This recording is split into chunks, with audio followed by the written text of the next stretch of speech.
ಪ್ರಿಯ ವೀಕ್ಷಕರೇ, ಈ ವಿಡಿಯೋವನ್ನು ಮೊದಲಿನಿಂದ ಕೊನೆಯವರೆಗೂ ಸ್ಕಿಪ್ ಮಾಡದೆ ಪೂರ್ತಿಯಾಗಿ ನೋಡಿರಿ. ಹಾಗೆ ಈ ನಮ್ಮ ಚಾನೆಲ್ ಸಬ್ಸ್ಕ್ರೈಬ್ ಮಾಡಿಕೊಳ್ಳಿ. ನಾವು ನಿಮಗಾಗಿ ಮಾಡುವ ಪ್ರತಿಯೊಂದು ವಿಡಿಯೋಗಳು ನಿಮಗೆ ನೋಟಿಫಿಕೇಶನ್ ಆಗಿ ದೊರೆಯಲು ಪಕ್ಕದಲ್ಲಿ ಬರುವಂತಹ ಬೆಲ್ ಐಕಾನ್ ಕ್ಲಿಕ್ ಮಾಡಿಕೊಳ್ಳಿ. ಓಂ ಶ್ರೀ ಗುರುಭ್ಯೋ ನಮಃ. ಓಂ ನಮೋ ಕಾಳಿಕಾಯೇ ನಮಃ. ವೀಕ್ಷಕರಿಗೆಲ್ಲ ಶ್ರೀ ಅಂಬಾ ಭವಾನಿ ಜ್ಯೋತಿಷ್ಯಂ ಚಾನಲ್ಗೆ ಸ್ವಾಗತ. ಗುರುಗಳೇ, ಯಾವುದೇ ಕೆಲಸ ಮಾಡಲು ಹೋದರೂ ಯಾವುದೋ ರೀತಿಯ ಅಡೆತಡೆಗಳು, ಅಂದುಕೊಂಡಂತಹ ಕೆಲಸಗಳವು ಸಕಾಲಕ್ಕೆ ಪೂರ್ಣವಾಗುತ್ತಿಲ್ಲ, ನಿದ್ರೆಯಲ್ಲಿ ದುಸ್ವಪ್ನಗಳು, ಹಾಗೆ ಮನೆಯಲ್ಲಿ ಅತಿ ಹೆಚ್ಚಿನ ನೆಗೆಟಿವ್ ಎನರ್ಜಿ ಇದೆ ಎಂಬ ಸಂದೇಹ, ಕುಟುಂಬ ಸದಸ್ಯರಲ್ಲಿ ಅನಾರೋಗ್ಯ,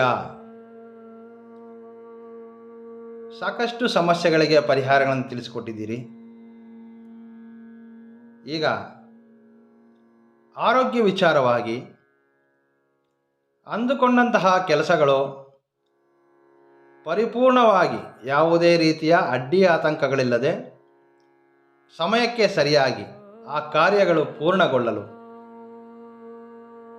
ಮನೆಯಲ್ಲಿ ಕುಟುಂಬ ಸದಸ್ಯರು ಅನಾರೋಗ್ಯದಿಂದಿದ್ದಾರೆ, ಮನೆಯಲ್ಲಿರ್ತಕ್ಕಂತಹ ನೆಗೆಟಿವ್ ಎನರ್ಜಿಯನ್ನು ಹೊರಹಾಕಲು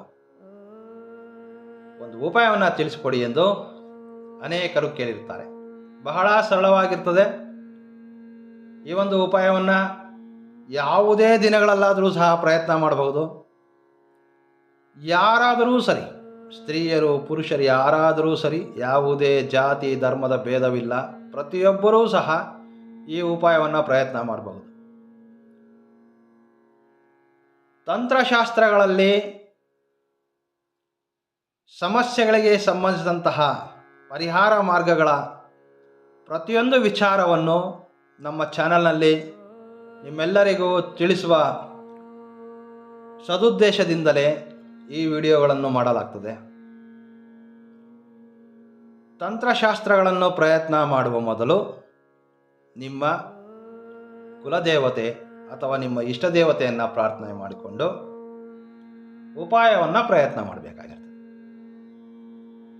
ಇಂದಿನ ಈ ಉಪಾಯವನ್ನು ಮೊದಲೇ ಹೇಳಿದ ಹಾಗೆ ಯಾವುದೇ ದಿನದಲ್ಲಾದರೂ ಪ್ರಯತ್ನ ಮಾಡಬಹುದು. ಆದರೆ ತಂತ್ರಗಳು, ಸಾಕಷ್ಟು ತಂತ್ರಗಳೆಲ್ಲವೂ ಸಹ ಮಾಡುವಂತಹ ಸಮಯ ಸೂರ್ಯಾಸ್ತವಾದ ನಂತರ, ಅಂದರೆ ಸಂಜೆ 6:30 ನಂತರವೇ ತಂತ್ರಗಳು ಪ್ರಯತ್ನ ಮಾಡಬೇಕಾಗಿರ್ತದೆ. ಇಂದಿನ ಈ ಒಂದು ಸಂಚಿಕೆಯಲ್ಲಿ ಈ ಒಂದು ಉಪಾಯವನ್ನು ಮಾಡಲು ನಾವು ಬಳಸ್ತಾ ಇರತಕ್ಕಂತಹ ವಸ್ತುಗಳೆಂದರೆ ತಾಮ್ರದ ಪಾತ್ರೆ, ಹಾಗೆ ಬಟ್ಲಡಿಕೆ. ಸಾಕಷ್ಟು ಜನಗಳಿಗೆ ಇದು ಸಹ ತಿಳಿದಿರೋಲ್ಲ. ಇದು ಅಡಿಕೆಯಲ್ಲಿ ಬಟ್ಟಲಡಿಕೆ ಎಂಬುದು ನಿಮಗೆ ಪೂಜಾ ಸಾಮಗ್ರಿಗಳು ಮಾರಾಟ ಮಾಡ್ತಕ್ಕಂತಹ ಅಂಗಡಿಗಳಲ್ಲಿ ಸುಲಭವಾಗಿ ದೊರೆಯುತ್ತವೆ. ಇದು ಪಚ್ಚಕರ್ಪೂರ. ಈ ಒಂದು ಉಪಾಯವನ್ನು ಮಾಡೋದ್ರಿಂದ ಮನೆಯಲ್ಲಿರ್ತಕ್ಕಂತಹ ನಕಾರಾತ್ಮಕ ಶಕ್ತಿ ಮನೆಯಿಂದ ಹೊರ ಹೋಗ್ತದೆ. ಅನೇಕ ದಿನಗಳಿಂದ ಕಾಡ್ತಾ ಇರತಕ್ಕಂತಹ ಆರೋಗ್ಯ ಸಮಸ್ಯೆಗಳಿಂದ ಹೊರಬರ್ತೀರಿ. ಯಾವುದೇ ಒಂದು ಕಾರ್ಯ ಮಾಡಬೇಕಾದ್ರೆ ನಿಮಗೆ ದೈವ ಬಲ ಕೂಡಿ ಬರ್ತದೆ. ಬಹಳ ಸರಳವಾಗಿರ್ತದೆ. ಒಮ್ಮೆ ಈ ಒಂದು ಉಪಾಯವನ್ನು ತಾವೆಲ್ಲರೂ ಪ್ರಯತ್ನ ಮಾಡಿ ನೋಡಿ. ಮೊದಲಿಗೆ ಒಂದು ತಾಮ್ರದ ಪಾತ್ರೆಯನ್ನು ತೆಗೆದುಕೊಳ್ಬೇಕು. ಅದರಲ್ಲಿ ಸ್ವಲ್ಪ ಮಟ್ಟಿಗೆ ನೀರನ್ನು ಬೆರೆಸ್ಕೊಳ್ಬೇಕು. ತಾಮ್ರದ ಪಾತ್ರೆ ಇಲ್ಲದಿದ್ದಲ್ಲಿ ನಿಮ್ಮ ಮನೆಯಲ್ಲಿ ಬಳಸುವಂತಹ ಯಾವುದಾದ್ರೂ ಒಂದು ಸ್ಟೀಲ್ನ ನೀರಿನ ಲೋಟವನ್ನಾಗಲಿ ಅಥವಾ ಚಿಕ್ಕದಾಗಿರ್ತಕ್ಕಂತಹ ಒಂದು ಪಾತ್ರೆಯನ್ನು ಸಹ ಬಳಸಬಹುದು. ಈ ರೀತಿ ಒಂದು ಚಿಕ್ಕ ಪಾತ್ರೆಯಲ್ಲಿ ನೀರನ್ನು ತುಂಬಿಕೊಳ್ಬೇಕು. ಬಹಳ ಸರಳವಾಗಿರ್ತಕ್ಕಂತಹ ಉಪಾಯ. ಯಾವುದೇ ದಿನಗಳಾದರೂ ಸಹ ಈ ಒಂದು ಉಪಾಯವನ್ನು ಪ್ರಯತ್ನ ಮಾಡಬಹುದು. ಸ್ತ್ರೀಯರು ಪ್ರಯತ್ನಿಸಬಹುದು, ಹಾಗೆ ಪುರುಷರು ಸಹ ಈ ಒಂದು ಉಪಾಯವನ್ನು ಪ್ರಯತ್ನಿಸಬಹುದು. ಬಹಳ ಸರಳವಾಗಿರ್ತಕ್ಕಂಥದ್ದು, ಶೀಘ್ರವಾಗಿ ಫಲ ನೀಡತಕ್ಕಂತಹ ಒಂದು ಉಪಾಯ. ಈಗ ನಾವು ಬೆರೆಸಿರ್ತಕ್ಕಂತಹ ನೀರಿನಲ್ಲಿ ನಾನು ಆಗಲೇ ಹೇಳಿದ್ದೇನಲ್ಲ, ಈ ರೀತಿಯ ಬಟ್ಟಲಡಿಕೆಯನ್ನು ತೆಗೆದುಕೊಳ್ಬೇಕು. 5 ಸಂಖ್ಯೆಯಲ್ಲಿ, ಅಂದರೆ 5 ಬಟ್ಟಲಡಿಕೆಯನ್ನು ತೆಗೆದುಕೊಳ್ಬೇಕು. 4, 5, 5 ತೆಗೆದುಕೊಂಡು ನಾವು ಈ ಪಾತ್ರೆಯಲ್ಲಿ ಇರಿಸಬೇಕು. ಹಾಗೆ ಸ್ವಲ್ಪ ಮಟ್ಟಿಗೆ ಪಚ್ಚಕರ್ಪೂರ, ಇಷ್ಟ ಆದರೆ ಸಾಕು. ಪಚ್ಚಕರ್ಪೂರವನ್ನು ಸಹ ನಾವು ಈಗ ನಾವು ಈ ಪಾತ್ರೆಯಲ್ಲಿ ಬೆರೆಸಿದ್ದೇವೆ. ಇದೆಲ್ಲವೂ ಆದಮೇಲೆ ಸಂಜೆ 6:30 ನಂತರ ನಿಮ್ಮ ಮನೆಯಲ್ಲಿ ಅಡುಗೆ ಕೋಣೆಯಲ್ಲಿ ನೀವು ಬಳಸುವಂತಹ ಅಡುಗೆ ಮಾಡಲು ಬಳಸುವಂತಹ ಪುರಾತನ ಕಾಲದಲ್ಲಿ ಒಲೆಗಳು, ಯಾರ ಮನೆಯಲ್ಲೂ ಸ್ಟವ್ಗಳಿರಲಿಲ್ಲ. ಕೆರೋಸಿನ್ ಸ್ಟವ್ ಬಂತು, ಈಗಾಗಲೇ ಅನಿಲ ಅಂದರೆ ಗ್ಯಾಸ್ ಸ್ಟವ್ ಎಲ್ಲ ಬಂದಿದೆ. ಸೌದೆ ಒಲೆ ಪಕ್ಕದಲ್ಲಿ ಒಂದು ಪಾತ್ರೆಯನ್ನು ಇಡಿಸ್ತಾ ಇದ್ವಿ. ಈಗ ಗ್ಯಾಸ್ ಸ್ಟವ್. ಅಡುಗೆ ಕೋಣೆಯಲ್ಲಿ ನಿಮ್ಮ ಅಡುಗೆ ಮಾಡ್ತಕ್ಕಂತಹ ಒಂದು ಸ್ಟವ್ನ ಬಲಬದಿಗೆ ಈ ಒಂದು ಪಾತ್ರೆಯನ್ನು ಇರಿಸಬೇಕು ಸಂಜೆ 6:30 ನಂತರ. ಈ ಒಂದು ಉಪಾಯವನ್ನು ಮಾಡುವಾಗ ಸಂಜೆ 6:30 ನಂತರ ಈ ಒಂದು ಉಪಾಯವನ್ನು ಮಾಡಬೇಕಾದ್ರೆ, ಈ ಉಪಾಯವನ್ನು ಮಾಡಿದ ನಂತರ ಮತ್ತೆ ನಿಮ್ಮ ಸ್ಟವನ್ನು ಉರಿಸಬಾರ್ದು. ಒಂದು ವೇಳೆ ನಿಮಗೆ ಅಡುಗೆ ಕಾರ್ಯಗಳು ಯಾವುದಾದ್ರೂ ಇದ್ದರೆ ಅವೆಲ್ಲವೂ ಮೊದಲೇ ಮುಗಿಸಿರಬೇಕು. ಅಥವಾ 6:30 ನಂತರ ಅಂದರೆ 7:30, 8, ರಾತ್ರಿ 9 ಗಂಟೆಯ ಸಮಯದಲ್ಲೂ ಸಹ ಈ ಒಂದು ಉಪಾಯವನ್ನು ಪ್ರಯತ್ನ ಮಾಡಬಹುದು. ಈ ಉಪಾಯ ಪ್ರಯತ್ನ ಮಾಡುವ ಮೊದಲೇ ನಿಮ್ಮ ಮನೆಯಲ್ಲಿ ಅಡುಗೆ ಕಾರ್ಯಗಳೆಲ್ಲವೂ ಮುಗಿದಿರಬೇಕು.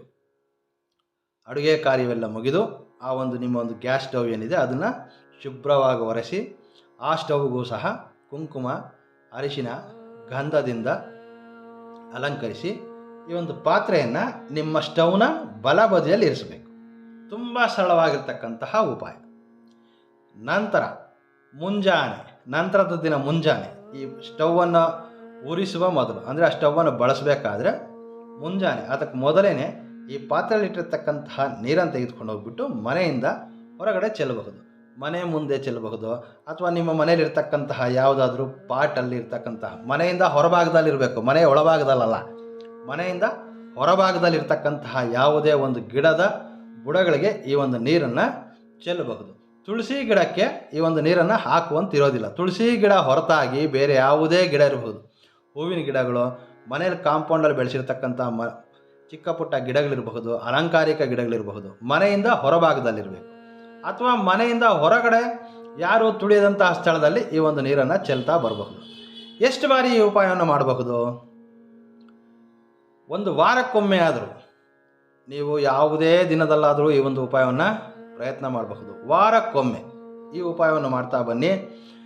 ಸಾಕಷ್ಟು ಜನ ಮನೆ ಖರೀದಿ ಮಾಡಬೇಕು, ಅಥವಾ ಯಾವುದಾದ್ರೂ ಸ್ಥಳ ಖರೀದಿ ಮಾಡಬೇಕು, ಯಾವುದೋ ವಾಹನ ಖರೀದಿ ಮಾಡಬೇಕು, ಹಣ ಹೊಂದಿಕೊಂಡಿರ್ತಾರೆ. ಆದರೆ ಆ ಕಾರ್ಯವನ್ನು ಅದನ್ನು ಪರ್ಚೇಸ್ ಮಾಡುವಾಗ, ಅದನ್ನು ಕೊಳ್ಳಬೇಕಾದ್ರೆ ಯಾವುದೋ ಒಂದು ಅಡ್ಡಿ ಆತಂಕಗಳಿರ್ತವೆ. ಅಂತಹ ಸಮಸ್ಯೆಗಳಿರತಕ್ಕಂಥವರು ಈ ಒಂದು ಉಪಾಯವನ್ನು ಮಾಡೋದ್ರಿಂದ ನೀವು ಅಂದುಕೊಂಡಂತಹ ಕಾರ್ಯಗಳೆಲ್ಲವೂ ಅದು ಸಮಯಕ್ಕೆ ಸರಿಯಾಗಿ ಪೂರ್ಣಗೊಳ್ತದೆ. ಮನೆಯಲ್ಲಿರ್ತಕ್ಕಂತಹ ನೆಗೆಟಿವ್ ಎನರ್ಜಿ, ಇದರಲ್ಲಿ ನಾವು ಬಳಸಿರ್ತಕ್ಕಂಥದ್ದು ಈ ಪಚ್ಚಕರ್ಪೂರ, ಹಾಗೆ ಈ ತಾಮ್ರದ ಪಾತ್ರೆ ಇದೆಯಲ್ಲ, ಈ ತಾಮ್ರದ ಪಾತ್ರೆ ಮತ್ತು ಆ ಪಚ್ಚಕರ್ಪೂರಕ್ಕೆ ಮನೆಯಲ್ಲಿರ್ತಕ್ಕಂತಹ ನೆಗೆಟಿವ್ ಎನರ್ಜಿಯನ್ನು ಗ್ರಹಿಸುವಂತಹ ಶಕ್ತಿ ಇರ್ತದೆ. ಸೊ ಹಾಗಾಗಿ ಸಾಧ್ಯವಾದಷ್ಟು ತಾವು ತಾಮ್ರದ ಪಾತ್ರೆಯನ್ನು ಬಳಸೋದಕ್ಕೆ ಪ್ರಯತ್ನ ಮಾಡಿ. ತಾಮ್ರದ ಪಾತ್ರೆ ಲಭ್ಯ ಇಲ್ಲ ಎಂದಲ್ಲಿ ತಾವು ಮನೆಯಲ್ಲಿರ್ತಕ್ಕಂತಹ ಸ್ಟೀಲ್ ಲೋಟವನ್ನು ಬಳಸ್ಬೋದು. ಯಾವುದೇ ಪ್ಲಾಸ್ಟಿಕ್ ಲೋಟವನ್ನು ಬಳಸೋದಾಗಲಿ ಈ ರೀತಿ ಎಲ್ಲ ಮಾಡಬಾರ್ದು. ಸ್ಟೀಲ್ ಲೋಟ ಬಳಸಿ, ಅಥವಾ ಶಾಪಲ್ಲಿ ಹೋಗಿ ಪೂಜಾ ಸಾಮಗ್ರಿಗಳು ಮಾರಾಟ ಮಾಡ್ತಕ್ಕಂಥ ಶಾಪಲ್ಲಿ ಈ ರೀತಿ ಒಂದು ತಾಮ್ರದ ಪಾತ್ರೆಗಳು ಸಿಗುತ್ತವೆ, ತೆಗೆದುಕೊಂಬಂದು ಮನೇಲಿ ಇಟ್ಕೊಳ್ಳಿ. ತಾಮ್ರದ ಪಾತ್ರೆಗಳು ಇಟ್ಕೊಳ್ಳೋದ್ರಿಂದ ಇನ್ನು ಮುಂದೇನೂ ಸಹ ನಾನು ಮಾಡ್ತಕ್ಕಂತಹ ಅನೇಕ ತಂತ್ರವಿಧಾನಗಳಲ್ಲಿ ನಿಮಗೆ ಆ ರೀತಿಯ ತಾಮ್ರದ ಪಾತ್ರೆಗಳು ಉಪಯೋಗಕ್ಕೆ ಬರ್ತದೆ. ಬಹಳ ಸುಲಭವಾಗಿರ್ತಕ್ಕಂತಹ ಉಪಾಯ. ಮನೆಯಲ್ಲಿರ್ತಕ್ಕಂತಹ ನಕಾರಾತ್ಮಕ ಶಕ್ತಿನ ಇದರಲ್ಲಿರ್ತಕ್ಕಂತಹ ಈ ವಸ್ತುಗಳು ಗ್ರಹಿಸಿಕೊಂಡು ನೀವು ಇದನ್ನು ಹೊರಗಡೆ ಹಾಕ್ತಾ ಇರೋದ್ರಿಂದ ಸ್ವಲ್ಪ ಸ್ವಲ್ಪವಾಗಿ ನಿಮ್ಮ ಮನೆಯಲ್ಲಿರ್ತಕ್ಕಂತಹ ನೆಗೆಟಿವ್ ಎನರ್ಜಿ ಸಂಪೂರ್ಣವಾಗಿ ಮನೆಯಿಂದ ಹೊರ ಹೋಗ್ತದೆ. ಆರೋಗ್ಯ ಚೇತರಿಸಿಕೊಳ್ತದೆ. ಎಲ್ಲೆಲ್ಲೋ ತೋರಿಸಿದ್ವಿ ಸರ್ ನಾವು, ಸಾಕಷ್ಟು ಜನ ಗುರುಗಳೇ ಸಾಕಷ್ಟು ಮೆಡಿಕಲ್ ರಿಪೋರ್ಟ್ಸ್ ನೋಡಿದ್ದೀವಿ, ಎಲ್ಲವೂ ನಾರ್ಮಲ್ ಇದೆ, ಆದರೆ ಆರೋಗ್ಯ ಸರಿ ಬರ್ತಾ ಇಲ್ಲ. ಸಣ್ಣ ಸಣ್ಣ ಉಪಾಯಗಳು ತುಂಬ ಸರಳವಾಗಿದೆ ಅಂದರೆ ಅನೇಕರು ನಂಬೋದಿಲ್ಲ. ಯಾಕಂದರೆ ನಿಜ ಹೇಳಬೇಕು ಅಂತಂದರೆ ಸುಲಭವಾಗಿ ಕಡಿಮೆ ಖರ್ಚಿನಲ್ಲಾಗತಕ್ಕಂತಹ ಉಪಾಯಗಳ ಮೇಲೆ ನಮಗೆ ಭರವಸೆ ಇಲ್ಲ. ಹಣ ವ್ಯರ್ಥ ಮಾಡಿಕೊಳ್ಬೇಕು, ಹೆಚ್ಚಿಗೆ ಹಣದಿಂದ ಕೂಡಿರಬೇಕು, ಅದು ನಮಗೆ ಅಭ್ಯಾಸವಾಗಿಬಿಟ್ಟಿದೆ. ಸಾಕಷ್ಟು ತಂತ್ರವಿಧಾನಗಳು, ಮನೆಯಲ್ಲೇ ಸಿಗ್ತಕ್ಕಂತಹ ವಸ್ತುಗಳು, ನಾವಿರಲು ಬಳಸಿರ್ತಕ್ಕಂತಹ ವಸ್ತುಗಳು ಆ ಪ್ರಾಕೃತಿಕವಾಗಿರ್ತಕ್ಕಂತಹ ಕೆಲವೊಂದು ಶಕ್ತಿ ಆ ವಸ್ತುಗಳಲ್ಲಿ ಇರ್ತದೆ.